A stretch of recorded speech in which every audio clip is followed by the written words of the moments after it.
Hey everybody, how's it going? My name is Emily and welcome back to my channel where I review, critique, and summarize scary children's books.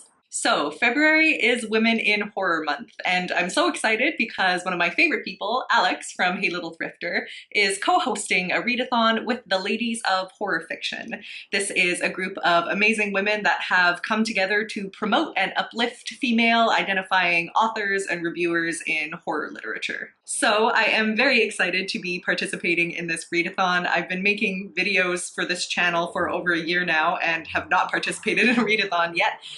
I don't know why. I don't really have an excuse. So before I get into the books that I'm going to read, I wanted to say a few words about women in horror literature that is written for kids. I've wanted to make a video on this topic for a while now and figure that this is a pretty good place to just say a few things that I've been interested in the past little bit.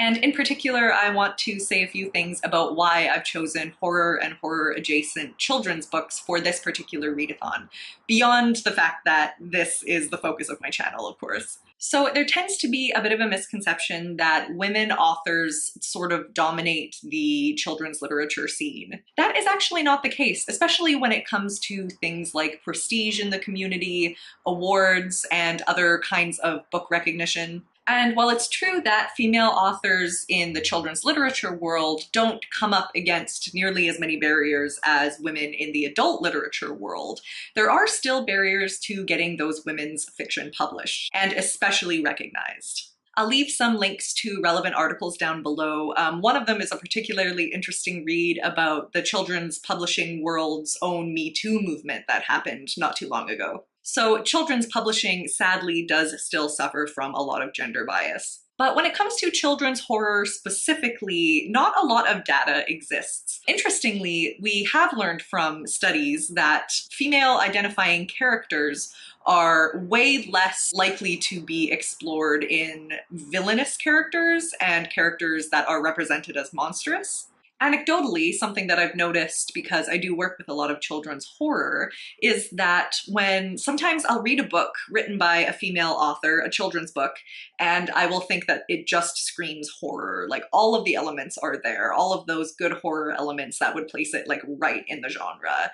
And then I'll read the book and then afterwards look it up online and it'll actually be talked about as a mystery or a fantasy or an adventure with almost no mention of horror at all. And then I'll read a very similar book written by a male author and go online and everyone will be talking about the horror elements and how it is horror. There just isn't as much hesitancy to call a male authored book horror, to actually like locate it in this genre. So I do think that in a market dominated by giants like R.L. Stine and to some extent Neil Gaiman, Coraline has been canonized. So it's one of those books that is now in the literary canon and talked about amongst other horror books. The gender bias that exists in the world of adult publishing trickles down into the books that we create for youth in this particular genre. Of course, there are exceptions to this, and we will never really know until somebody does a study and we have some stats to work off of. But I never think that it is a bad thing to uplift women's voices when it comes to literature, whether it be horror for adults or horror for children. Promoting women's voices in horror for all ages is something that is very close to my heart. So with all of that said, I am very excited to be reading some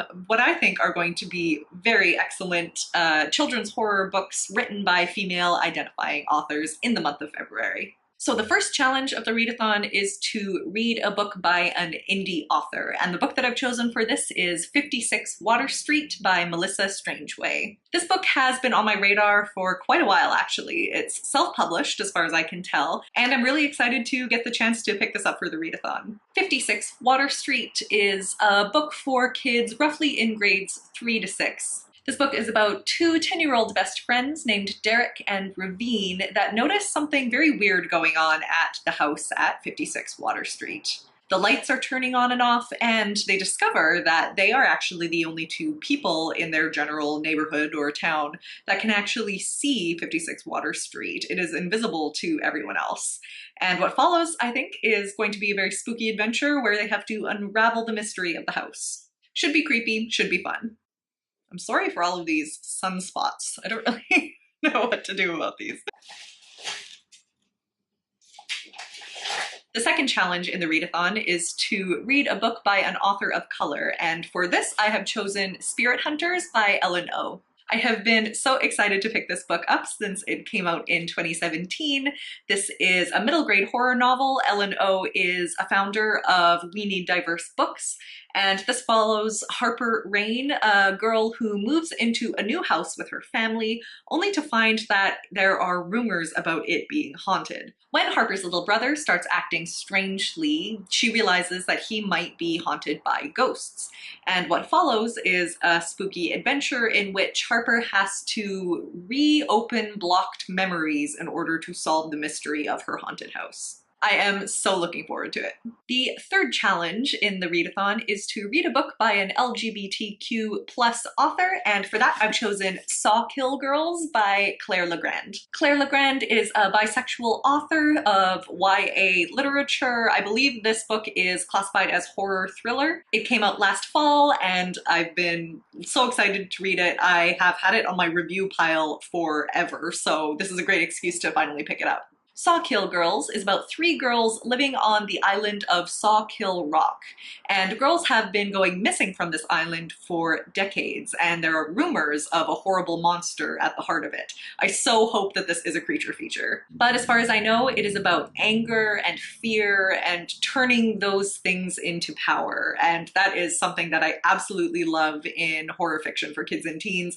I'm so excited to read this. I think I'm gonna love it. The fourth challenge of the readathon is to read a book that was published before you were born, and for that I am going to take a look at Wait Till Helen Comes by Mary Downing Hahn. Mary Downing Hahn is such a queen when it comes to horror fiction for kids. It is one of my goals in life to read all of her books. So for this readathon, I thought I would read her most well-known book, which is of course Wait Till Helen Comes, and this was published in 1987. This book follows 3 kids, a brother and sister, as well as a girl named Heather, and all of these kids have become step-siblings, and unfortunately are not getting along very well. That is until Heather starts making a new friend that she met out in the graveyard. It soon becomes clear that Heather's friend, named Helen, is actually a ghost, and a lot of spookiness comes from there. Really looking forward to this one. And finally, the last challenge of the readathon is to read something short. And that works perfectly for me because I'm a huge picture book fan. So what I've chosen is Mary, who wrote Frankenstein. This is written by Linda Bailey and illustrated by Julia Sarda. This actually isn't a picture book, it's an illustrated book, but it's about picture book length. There's going to be a little bit more text than a picture book would have, but it's going to be short. This is all about Mary Shelley, who of course wrote Frankenstein, one of the best classic horror novels ever. This book came out last summer, and I thought it would be a great pick for the final book in this readathon because not only is it written and illustrated by 2 awesome women, it is about one of the most badass female figures in all of horror literature, Mary Shelley. Shout out to my friend Shan Lee, who gave this to me to read a little bit before it came out, and unfortunately I never got around to it, so I'm very excited to be able to pick it up now and talk about it for the readathon. Really looking forward to seeing what this is all about. So that is the final challenge in the readathon. I'm so looking forward to doing it. February is always pretty busy for me, but I am going to try my very best to get book talks done on each one of these books because I think they totally deserve it. And if I can't get all the videos done in the month of February, I'm going to roll them over a little bit into March. Either way, I want to talk about each and every one of these amazing books. So guys, if you want to participate in the readathon, I will link Alex's video on it in the description below. I'll also have all of the sources for what I talked about at the beginning, as well as relevant links to ladies of horror fiction. Definitely check them out. I love what they do. This is a topic that's really close to my heart, and I'm so excited to be able to participate. Cool guys, well let me know in the comments below if you have read any of the books that I've mentioned or read anything by the authors that I've mentioned. And if you like this video, go ahead and give it a like, and if you're new here, please do consider subscribing. I will be here making videos like this and scary kids book reviews for the foreseeable future. And if you want to follow me on various social media, the links are in the description below as well. Alright guys, well I will see you in the next video, probably in a week or so, and happy reading! Bye!